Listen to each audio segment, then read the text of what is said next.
Prepárate para una inmersión profunda, un auténtico deep dive en un misterio que nos ha fascinado durante siglos. El enigma de los doppelganger, esos dobles espectrales que parecen desafiar las leyes de la realidad, ¿no?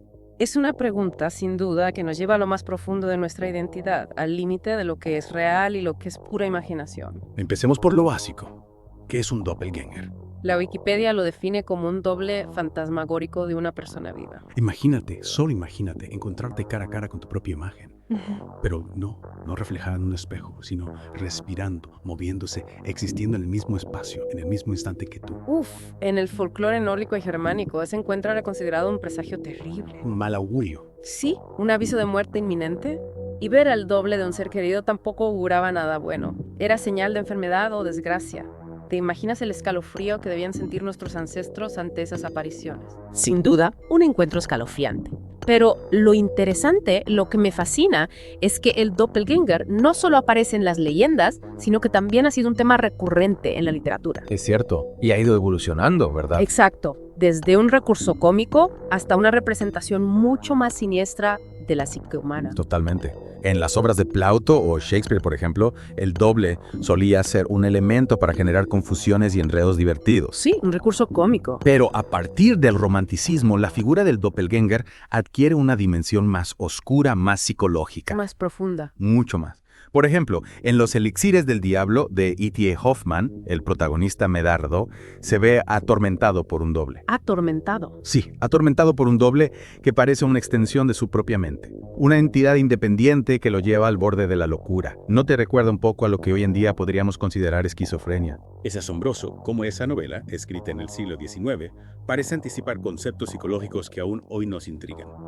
Y si hablamos de la lucha interna entre el bien y el mal, no podemos olvidar a Robert Louis Stevenson y su obra maestra, ¿no? El extraño caso del Dr. Jekyll y Mr. Hyde. Exactamente. En esa novela, la pócima que el Dr. Jekyll crea para liberar a Mr. Hyde actúa como un catalizador, revelando una dualidad que ya existía en su interior. Al igual que los elixires de Hoffman, la pócima funciona como una metáfora. Una metáfora. Sí, como una metáfora de las fuerzas ocultas que pueden controlarnos. ¿Te has sentido alguna vez dividido entre dos impulsos opuestos? Dos impulsos. Sí, como si una parte de ti quisiera actuar de una manera y otra parte te empujara en dirección contraria. Creo que todos hemos experimentado esa sensación de dualidad en algún momento de nuestras vidas.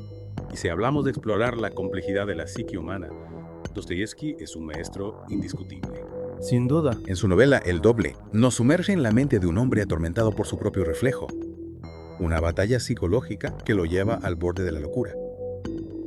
Dostoyevsky nos obliga a cuestionar la naturaleza misma de la identidad. Nuestra propia identidad. Sí, a preguntarnos si realmente somos quienes creemos ser o si existen múltiples versiones de nosotros mismos luchando por el control. Es una idea que nos lleva a Hans Christian Andersen y su inquietante relato La Sombra. ¡Ah, la sombra! Un relato fascinante. En este caso, la sombra de un hombre cobra vida propia y poco a poco va dominando su voluntad, usurpando su identidad hasta controlarlo por completo. ¿No te parece una alegoría poderosa de cómo nuestra propia imagen proyectada al mundo puede acabar controlándonos? Absolutamente.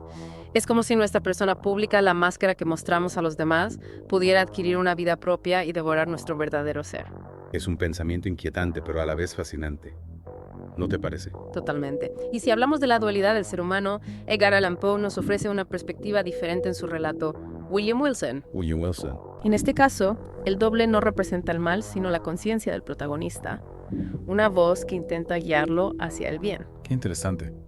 Es un giro inesperado que desafía la visión tradicional del doppelganger como una entidad malévola.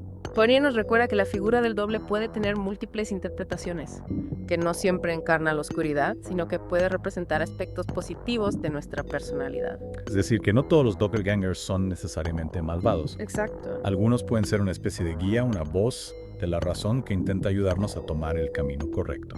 La figura del doppelganger es tan compleja y multifacética como la mente humana misma. Y ahora, antes de pasar a la siguiente parte de nuestra inmersión, te dejo con esta pregunta. ¿Te has sentido alguna vez observado por tu propia sombra? Observado. Sí, como si una parte de ti se escapara de tu control. Retomando nuestra inversión en el mundo de los doppelgangers, me gustaría explorar cómo este concepto, que parece sacado de las páginas de un libro de terror gótico, ha encontrado su lugar en el mundo moderno. En el mundo moderno. Sí, incluso en áreas tan aparentemente alejadas como el marketing. Me intriga esa conexión. ¿Cómo se relaciona la figura de un doble fantasmal con las marcas y los consumidores? Parecen conceptos totalmente dispares. Puede parecer extraño, pero existe una conexión. Imagínate una marca con una imagen impecable, cuidadosamente construida durante años. De repente surge una percepción negativa, un reflejo distorsionado que se propaga como un virus en la mente del público. Es como si la marca tuviera un doppelganger maligno, Exactamente. una sombra que amenaza su reputación. En marketing, a esto se le llama imagen de marca doppelganger. Imagen de marca doppelganger. Un fenómeno que puede socavar la autenticidad de una marca y el valor que ofrece a los consumidores. ¿Y cómo se genera esta imagen negativa? ¿Acaso las marcas pueden ser víctimas de sus propios reflejos? A menudo, la imagen de marca doppelganger se crea cuando una marca intenta forzar una conexión emocional con el público. Forzar una conexión. Sí, cuando su mensaje suena falso o inauténtico. Como si intentaran crear una personalidad artificial que no se corresponde con su esencia real, y los consumidores lo perciben. Por supuesto. Los consumidores de hoy en día son muy perspicaces, detectan la falsedad al instante y reaccionan negativamente. Es como si un amigo de repente empezara a actuar de forma extraña. De forma extraña. Sí, como si no fuera el mismo. Esa sensación de artificialidad crea desconfianza. Es fascinante cómo el concepto de doppelganger, que nacen en el folclore y la literatura, puede aplicarse a un ámbito tan contemporáneo como el marketing. Y hablando de la cultura popular, ¿qué hay del papel del doppelganger en el cine, los videojuegos y las series de televisión? Ahí encontramos ejemplos realmente escalofriantes. En algunos videojuegos, por ejemplo, te enfrentas a tu propio doble maligno. A tu propio doble. Sí, una copia que busca destruirte. Recuerdo algunos juegos de terror en los que la aparición del doppelganger te deja totalmente descolocado. Es como si te enfrentaras a tus peores miedos. En la saga Castlevania, por ejemplo, hay una criatura que adopta la forma de su víctima para suplantarla. Para suplantarla. Sí, un encuentro terrorífico que juega con la idea de la identidad robada. Y en el cine y la televisión, hemos visto ejemplos increíbles que exploran la dualidad del ser humano a través de la figura del doppelganger. ¿Qué te viene a la mente? La película Oz de Jordan Peele es un buen ejemplo. Una familia aterrorizada por sus propios dobles, unas versiones oscuras y violentas que representan sus miedos y traumas reprimidos. Una metáfora bastante inquietante sobre la oscuridad que se esconde en el interior de cada uno de nosotros. ¿Y qué me dices de las series? En la serie alemana Dark, el concepto de doppelganger se lleva al extremo. Al extremo. Sí, personajes que viajan en el tiempo y se encuentran con sus propias versiones del pasado y del futuro, creando una red compleja de identidades entrelazadas. Esa serie te deja la cabeza dando vueltas, te hace cuestionar la naturaleza del tiempo, la identidad y el libre albedrío. Sin duda. La figura del doppelganger, con su capacidad de desdoblar la realidad y desafiar nuestra percepción de lo real, se ha convertido en un recurso narrativo muy poderoso en la cultura popular. Y volviendo al mundo real, es posible encontrar a nuestro doppelganger en la era digital. Con tanta gente en el mundo, ¿existe realmente alguien ahí fuera que sea idéntico a nosotros? Es una pregunta fascinante. Hoy en día existen plataformas que utilizan inteligencia artificial y reconocimiento facial para encontrar personas con rasgos físicos similares a los nuestros. Encontrar personas similares. Sí, es como tener un espejo mágico que nos muestra a nuestros posibles dobles en cualquier parte del mundo. Es increíble. Pero realmente se puede encontrar un doble perfecto. Parece algo estadísticamente improbable. Encontrar un doble perfecto es muy poco probable, pero la posibilidad de conectar con personas que comparten nuestros rasgos físicos despierta la curiosidad y alimenta la fantasía de un encuentro con nuestro otro yo. Es como si la tecnología nos acercara un poco más a ese misterio ancestral que nos ha fascinado durante siglos. La búsqueda del doppelganger es, en el fondo, un viaje a través de nuestra propia identidad, una exploración de la dualidad que nos define como seres humanos. Y en un mundo cada vez más virtual, donde la línea entre lo real y lo imaginario se difumina constantemente, la figura del doppelganger cobra una nueva dimensión. Hablando de lo virtual, ¿qué pasa con los doppelgangers digitales? Esos avatares perfectos que nos representan en el metaverso. Esa es una pregunta que nos lleva a un territorio inexplorado. ¿Qué ocurriría si pudiéramos crear nuestros propios doppelgangers digitales? Nuestros propios doppelgangers. Sí, avatares que no solo se parezcan a nosotros físicamente, sino que también puedan replicar nuestra personalidad, nuestros pensamientos, nuestras emociones. Sería como tener una copia digital de nosotros mismos. Exacto. Una entidad con la que podríamos interactuar, a la que podríamos enseñar, de la que podríamos aprender. Pero también plantea una serie de dilemas éticos y filosóficos. Exactamente. ¿Quién controlaría a esos doppelgangers digitales? ¿Serían realmente nuestros o adquirirían una autonomía propia? ¿Podrían llegar a ser una amenaza para nosotros? Esas son preguntas que debemos empezar a plantearnos ahora, antes de que la tecnología avance hasta un punto en el que perdamos el control. Sin duda. El misterio del doppelganger nos acompaña desde el inicio de la humanidad. Pero en la era digital adquiere una nueva dimensión, una complejidad que nos obliga a repensar nuestra propia identidad y nuestra relación con la tecnología.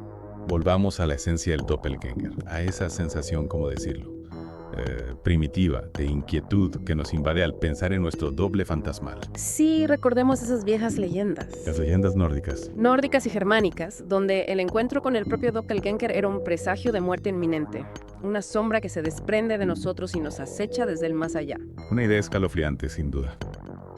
Pero ahora, en la era digital, donde la tecnología difumina las fronteras entre lo real y lo virtual, ¿qué significa realmente encontrarse con un doppelganger? Esa es la gran pregunta. Si podemos encontrar a nuestros gemelos digitales con solo unos clics, no estamos banalizando un misterio que ha obsesionado a la humanidad durante siglos. Es como si la tecnología estuviera despojando al doppelganger de su aura de misterio y terror.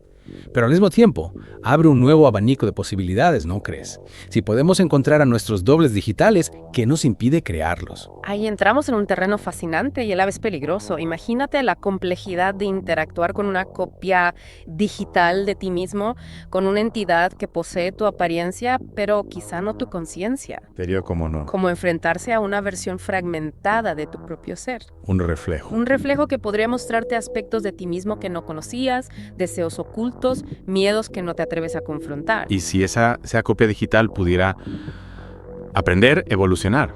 ¿Quién te asegura que no terminaría por desarrollar una voluntad propia? La idea de un doppelganger digital que escapa a nuestro control es un tema recurrente en la ciencia ficción. Pero a medida que la tecnología avanza, esa ficción se acerca cada vez más a la realidad. Es un escenario. Un escenario que nos obliga a reflexionar. Sobre los límites de la identidad, sobre la esencia de lo que nos hace humanos. Si podemos crear copias digitales de nosotros mismos, ¿qué nos diferencia realmente de esas copias? Esa es una pregunta que cada uno debe responder por sí mismo. Pero creo que la exploración del doppelganger, ya sea en la literatura, en el cine o en la vida real, nos ayuda a comprender mejor la complejidad de la naturaleza humana. Y nos recuerda que todos llevamos una sombra dentro, un doble que puede ser tan fascinante como aterrador. Depende de nosotros decidir qué hacer con esa sombra, integrarla en nuestro ser o dejar que nos controle. Y así, queridos oyentes, llegamos al final de nuestra inmersión en el mundo de los doppelgangers. Esperamos haber despertado vuestra curiosidad y os invitamos a seguir explorando este misterio en vuestras propias vidas. ¿Quién sabe? Quizá algún día os encontréis cara a cara con vuestro otro yo.